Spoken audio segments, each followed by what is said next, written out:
रबन खे कमीने कमाल खान जे मथां शक ना पर पूरो पक थी वियो आहे त कमीने कमाल खान ई रबन जी मीरा ऐं हुन जे मज़लूम भावराणे मथां ज़ुल्म कया आहिनि।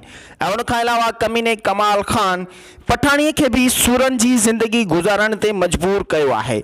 हाणे 221 क़िस्त में पठाणी रबन जी दादली भेण पंहिंजो वापसि रबन जे घर हली वेंदी ऐं रबन खे पंहिंजे शक जी बुनियाद ते सॼी हक़ीक़त ॿुधाईंदी त असांजो असल लोही ओठो न पर कमीनो कमाल खान आहे जे शैतानी चालुनि में ओठे खे सभिनी जे साम्हूं निर्वार करे बीहारियो आहे। पर हक़ीक़त में असल लोही कमाल खान आहे। जॾहिं इहो पठाणी पंहिंजे भाउ रबन खे ॿुधाईंदी त रबन जे दिलि में पहिरें ई शक वेठल हुयो पर हाणे पक थी वेंदी त कमीने कमाल खान ई मीरा ऐं राणे जे मथां ज़ुल्म कया आहिनि।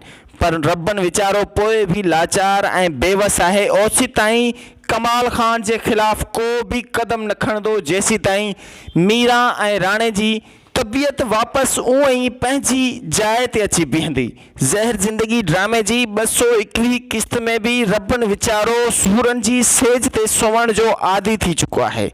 वीचारे खे ना राह मिले थी, न ॾस मिले थो, ना ई को दग मिले थो त आख़िर रबन जे भाउ राणे ऐं मीरा जे मथां ज़ुल्म कंहिं कया आहिनि। दोस्तो, ज़हर ज़िंदगी ड्रामे जे अंदाज़ सां हिकु नओं ड्रामो ज़हर थी वई ज़िंदगी जेको असांजी HD TV यूट्यूब चैनल ते यादि हुजे सिर्फ़ यूट्यूब चैनल ते हलंदो आहे, जंहिं चैनल ते अवां ही वीडियो ॾिसी रहिया आहियो। हर जुमे जी शाम 7 बजे ज़हर थी वई ज़िंदगी ड्रामो ॾिसणु न विसारींदा। पंहिंजो ख़्यालु रखंदा। अल्लाह हाफ़िज़।